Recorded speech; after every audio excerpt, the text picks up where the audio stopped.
In the quiet suburbs of Chicago, Illinois, Emily Thompson stood in her childhood living room, her hands shaking as she faced her parents for the first time in months. The words had finally escaped her lips after years of silence. "I love Sarah, woman," and the room fell into a heavy silence before exploding. Her father slammed his fist on the coffee table, his face red with rage, while her mother clutched her rosary, whispering prayers under her breath. But instead of comfort or questions, the first response was accusation. "You did this to us after everything we sacrificed, letting you raise your 6 brothers and sisters. This is how you repay the family." Emily felt the old familiar weight crush down on her chest, the same weight that had defined her entire adult life since she was barely 15, when her parents, both working double shifts at the factory and struggling with their own untreated depression and alcohol issues, had essentially handed her the role of mother to the 6 younger children, ranging from newborn twins to the 12-year-old at the time. She had changed diapers, cooked meals, helped with homework, wiped tears, and attended parent-teacher conferences while missing her own high school dances and college dreams, all because her parents said there was no other choice if the family was to stay together in their modest 3-bedroom house on the outskirts of the city. The neighbors whispered about the overburdened oldest daughter, but no one intervened, and Emily never complained publicly because she loved those kids fiercely the way a real parent would. The responsibility had shaped her into someone responsible, dependable, and quietly resentful deep inside where no one saw. Now at 28, with the youngest sibling 16 and the others scattered into their 20s, she had finally allowed herself to feel something beyond duty, when Sarah Jenkins walked into her life 6 months earlier at the community health clinic where Emily worked as a medical assistant. Sarah, 27, was a nurse practitioner new to the area from a progressive family in Minneapolis, confident and kind, with a laugh that made Emily forget the exhaustion for moments at a time. Their first conversations were professional, discussing patient cases, but soon evolved into after-work coffee, then walks in the park where Sarah shared stories of her own coming out at 19, and the supportive but imperfect family she had. Emily listened with envy and fear, her own heart pounding, because every time Sarah touched her hand lightly or looked at her with those clear blue eyes, Emily felt alive in a way she never had before. Yet the guilt was immediate. What right did she have to want this after devoting her youth to raising Mia, the artistic 26-year-old now in art school in New York, Liam, the 24-year-old mechanic who still lived at home with their parents, the twins Jake and Josh, both 22 in community college, the 20-year-old Sophie studying nursing like Sarah, and the baby of the family, 16-year-old Noah, still in high school, who called Emily mom more often than their actual mother.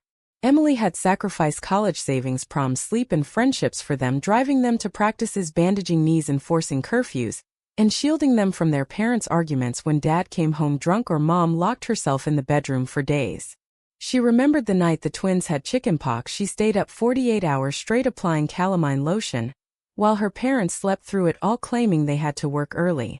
Or the time Sophie broke her arm at soccer practice. Emily was the one who sat in the air holding her hand while their mother arrived 2 hours later smelling of wine. Those moments bonded her to the siblings like glue, but also chained her with invisible ropes of obligation. And now, as she stood before her parents, reliving the accusation in their eyes, she wondered how many more years she was expected to pay for simply existing as the reliable one.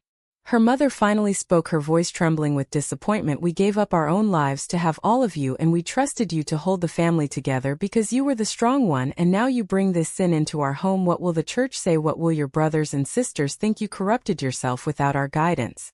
Emily felt tears burn, but she held them back because crying had never solved anything in this house. Instead, she thought about the first time Sarah had kissed her softly after a long shift in the clinic parking lot under the warm glow of the streetlights, the kiss that made her realize she had never truly chosen anything for herself before. But choosing Sarah meant risking everything: the family she had built from nothing, the siblings who still depended on her for advice, money, and emotional support, and the parents who, despite their flaws, were the only parents she had. As the argument escalated that evening, with her father threatening to throw her things out, and her mother quoting Bible verses, Emily made the first real decision of her life. She walked out the door without promising to change, knowing the price would be high, but feeling for the first time that her heart deserved a chance too. The drive to Sarah's apartment was a blur of streetlights and memories, each mile taking her further from the only role she had ever known and closer to an uncertain freedom that terrified her as much as it excited her. The days following the confrontation blurred into a tense routine. Emily crashed on Sarah's couch in the small but cozy apartment overlooking Lake Michigan, refusing to fully unpack her suitcase as if that would make the separation temporary. Sarah was patient, cooking simple dinners like pasta with fresh tomatoes from the market, listening without judgment when Emily broke down, recounting specific moments of her parentified childhood, the time she had to forge her mother's signature on school forms because mom was too depressed to leave bed, or the Christmas when she wrapped all the presents herself at midnight after working a double shift so the younger ones would have something under the tree. Sarah shared her own story of cautious acceptance from her parents, who, though initially shocked, had eventually attended her college graduation with pride, holding signs that said "We love you, Sarah," always, which made Emily ache with longing for what she never had. Still, the inner conflict raged inside Emily. Every night she lay awake debating whether she had been selfish. The siblings' texts started coming in, first from Liam, the mechanic who lived at home. "You okay? Mom and Dad are freaking out. They say this is because you never had normal dating because of us. Did we ruin you?" The words cut deep because she had never blamed them, but now she wondered if the exhaustion of raising them had delayed her own emotional growth, leaving her vulnerable to feelings she might have ignored otherwise. Sophie, the nursing student, called next, her voice soft but conflicted. "I love you, but the church group at school is talking and Dad showed me the verses they're using. I don't want to lose you, but I don't understand how you can choose this over family." Emily felt the betrayal sting. Even though Sophie was gentle, Sophie had been her shadow as a child, the one Emily taught to tie shoes and read bedtime stories. Now that same girl was torn between loyalty to the sister mother and the religious upbringing their parents enforced more strictly on the younger ones. Meanwhile, the twins Jake and Josh sent a group text full of emojis and confusion. "Bro, we got your back, but Dad says if you don't fix this he's cutting our college fund. Help us out here." Noah, the youngest, texted privately, "I miss you coming home after school. You always helped with math. Are you really not coming back because of a girl?" Each message piled on the guilt, making Emily question her decision. Was it fair to disrupt the fragile balance she had maintained for over a decade, just for her own happiness? Sarah noticed the turmoil and suggested they take a weekend trip to a cabin in Wisconsin to clear their heads. There in the peaceful woods with crackling fireplace, they talked deeply about the moral weight of choices. Emily admitted she had always felt like an extension of the family machine, never a person with desires until Sarah showed her otherwise, but she also confessed the fear that by loving a woman she was confirming her parents' narrative, that her absence of guidance had led her astray. Sarah held her close, reminding her that love was not a corruption but a truth, and that parentification was a form of neglect, not a gift. Yet Emily still felt the pull to return home to mediate, to fix things as she always had. Back in Chicago, the pressure intensified when her mother called, leaving voicemails about family meetings at church, and how the neighbors were gossiping about the oldest daughter turning lesbian. After all that sacrifice, it made Emily realize how deeply ingrained the blame was. They saw her coming out not as identity but as failure of the duty they had imposed. One evening, Liam showed up at Sarah's door unannounced, looking guilty. He hugged Emily tightly, then admitted, "Dad made me come. He says if you don't renounce this hell, make sure the younger ones cut contact too. He thinks you chose this lifestyle to escape responsibility." The conversation turned heated when Emily asked why no one questioned the parents' role in leaving a teenager to raise 6 kids. Liam shrugged. "We all know it was hard on you, but they say it built character. And without you the family would have fallen apart, so now it's your turn to hold it together again." Emily felt the familiar trap closing, the exchange of her autonomy for their stability. Yet she stood firm, telling Liam she would not renounce who she was even if it cost her the relationship she cherished most. After he left, Sarah and Emily sat in silence. The decision to attend a small family dinner the following week felt like stepping into a battlefield, but Emily knew she had to face it head-on or the guilt would consume her forever. The price was already mounting: strained sibling ties, growing distance from the kids she mothered, and the constant inner voice accusing her of selfishness. But for the first time she also felt a spark of defiance that maybe her love for Sarah was the first truly right choice she had ever made. The family dinner was set for Sunday at the old house, the same table where Emily had fed mashed potatoes to toddlers and mediated arguments for years. Now it felt like enemy territory. She arrived with Sarah holding her hand tightly, both dressed modestly to avoid further provocation, Sarah in a simple navy blouse and Emily in the gray sweater her mother had once knitted as a thank you for watching the kids during a parental crisis. The initial greetings were cold. Her father barely nodded. Her mother offered a stiff hug, whispering, "Please think of your soul before we sit." The siblings were already there. Mia from New York had flown in, looking conflicted. Liam avoided eye contact. The twins fidgeted. Sophie looked pale. Noah seemed the most hurt, staring at Sarah with confusion. Dinner started quietly, passing plates of pot roast and green beans, but the tension exploded when her father cleared his throat and said straight out, "Emily, we made huge sacrifices so you could raise your brothers and sisters. We worked ourselves to exhaustion trusting you with everything, And now you throw it back in our faces by choosing this lifestyle that goes against God and nature." Emily felt her throat tighten, but she responded calmly, "Dad, it wasn't a choice to love Sarah any more than it was my choice to become a parent at 15. You and Mom left me no option then, and you're leaving me none now by demanding I deny who I am."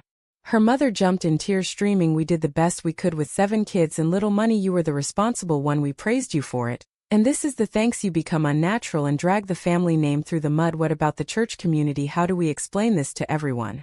The blame game continued with specific incidents thrown at her. "Remember when the twins were sick for weeks? You handled it because we had to work. Or when Sophie needed braces, we counted on you to take her to appointments because we couldn't afford time off. Now you want to walk away and love a woman instead of continuing to support the family you helped create." Sarah stayed silent but squeezed Emily's hand under the table, offering strength while the siblings' reactions varied. Mia spoke up quietly. "I remember how hard it was on you, Em. You missed your own graduation party to take care of Noah's ear infection. I don't blame you for wanting your own life, but I worry about the family splitting." Liam, however, sided more with the parents. "Em, we all sacrificed in ways, but you were the glue. Now without you everything feels unstable, and this gay thing just makes it worse. The guys at work are already joking about it." The twins echoed confusion, Jake saying, "We love you, sis, but Dad says this could influence Noah. He's still young, don't make him confused too." Sophie cried openly, "Em, I look up to you, but the Bible studies teach that this is wrong, and Mom says you strayed because we took too much from you. It's our fault too, but you have to fix it." Noah, the youngest, whispered loud enough for all to hear, "I just want my mom back, not this stranger who likes girls." The confrontations escalated when her father threatened financial cutoff, no more help with college funds for the younger ones if she didn't end the relationship and return to church counseling to pray the gay away. Emily stood up, her voice steady. "For the first time in years you parentified me, you used my sense of duty to avoid your own responsibilities, and now you blame me for the consequences of that neglect. My love for Sarah isn't the problem. Your refusal to see me as a person separate from caregiver is. I sacrificed my teens and 20s for all of you, and the price was losing myself. Now I'm taking her back, and if that means some of you choose to walk away, then that's the cost of your hypocrisy." She and Sarah left amid shouts and sobs, the car ride home silent except for Emily's eventual sobs, realizing the full extent of the betrayal, not just from parents but from some siblings she had mothered like her own. That night Sarah held her as she processed the moral dilemma. Had she done wrong by prioritizing her identity? Or was the real wrong the years of unpaid emotional labor demanded by family? The awakening began slowly. Emily started journaling, listing every instance where her needs were dismissed: the missed college applications, the isolation from peers, the constant exhaustion. Now contrasted with the joy Sarah brought, simple things like lazy Sundays, reading together, or cooking breakfast without worrying about 6 other schedules. Yet the pain of potential loss of Noah's childhood bond or Sophie's admiration weighed heavily, making every decision feel like a razor edge between self-love and familial destruction. Weeks turned into a painful standoff. Emily and Sarah tried to build a life together, renting a small apartment closer to the clinic, but the family fallout invaded every aspect. Phone calls from home grew hostile, her mother sending long texts quoting scripture and detailing how the church prayer group was praying for her deliverance while blaming Emily for the younger siblings' behavioral issues. Noah skipping school, Liam drinking more, the twins fighting constantly, all supposedly symptoms of the family unraveling without their big sister mediator.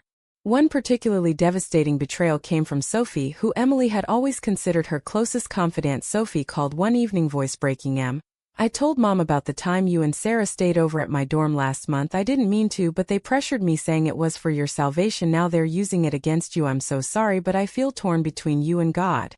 The revelation hit like a punch. Emily had trusted Sophie with small details of her new life, and now that trust was weaponized, deepening the sense of isolation. She had traded her youth for siblings who in crisis chose parental approval over loyalty. Mia tried to play peacemaker, flying back briefly to mediate, but even she admitted during a coffee meeting with Emily alone, "Em, I owe you everything for supporting my art school applications, but living in New York showed me how toxic our family dynamic was. You were parentified, and we all benefited without realizing the cost. Now seeing you happy with Sarah makes me question everything, but Dad threatens to disown anyone who supports you openly."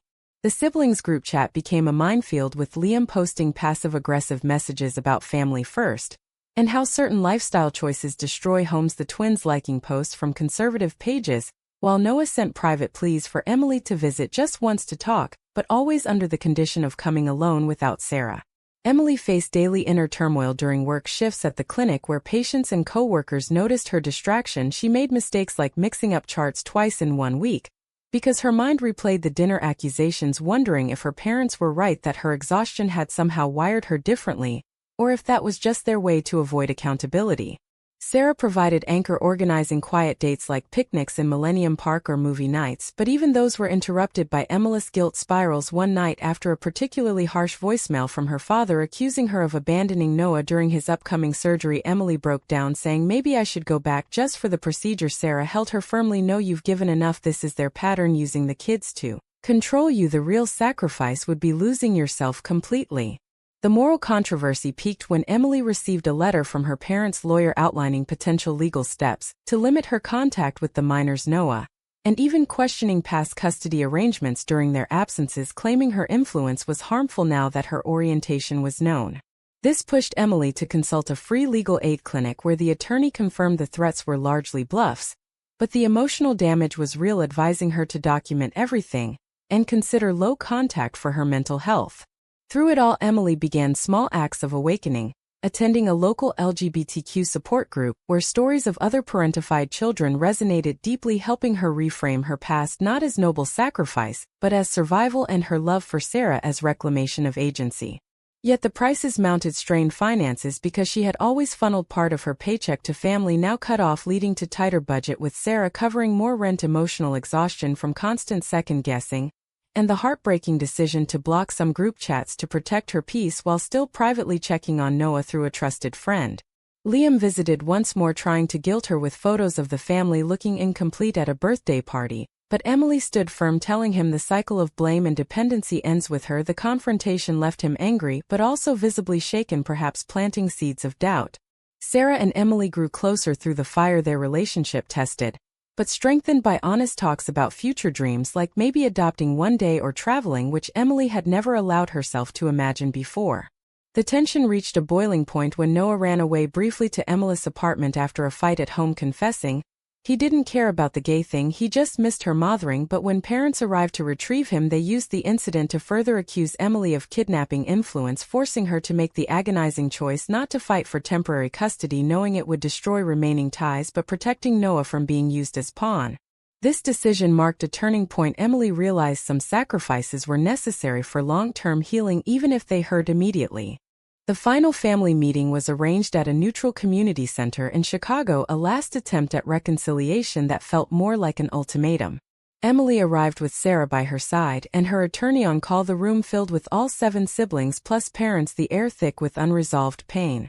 Her father opened aggressively, listing every way Emily had failed the family since leaving, the unpaid emotional labor, the example she was setting for Noah, the community shame, and demanding she choose once and for all, family or this relationship.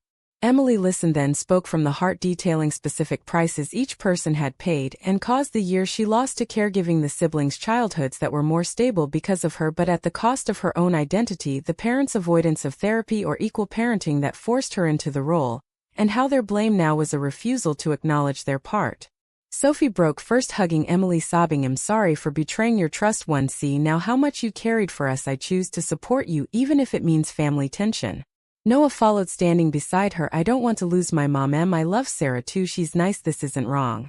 Mia and the twins expressed cautious support while Liam remained torn, but admitted quietly, "Em, I hate how Dad uses us against you. Maybe we all need counseling." The parents doubled down, her mother crying, "This is the devil dividing us. We sacrificed everything for you children." In that moment, Emily made her final decision: "I love all of you, but I will no longer sacrifice my truth for your comfort. I choose Sarah and a life where I am whole. The relationships that survive will be on mutual respect, not obligation. The price is losing some of you temporarily, but gaining myself." She and Sarah walked out together, with Sophie and Noah joining for a group hug outside. The awakening complete, Emily understood that true family duty included self-respect, and that controversial choices like prioritizing her lesbian identity were not sins but necessary acts of courage after years of erasure. Months later, boundaries were slowly renegotiated. Some siblings visited regularly, others kept distance, but Emily and Sarah built a home filled with love, laughter, and the quiet strength of 2 women who refused to let societal prejudice or family pressure define them. Emily still felt occasional guilt, but it no longer controlled her. She volunteered at youth centers, helping parentified teens recognize their worth, and she and Sarah planned a small commitment ceremony surrounded by chosen family. The journey had cost friendships, community standing, and some sibling bonds, but the reward was authenticity, and the profound realization that love in all its forms deserves protection, even when it demands difficult sacrifices. Was Emily justified in choosing her romantic love over continued sacrifice for the family that had exploited her parenting role?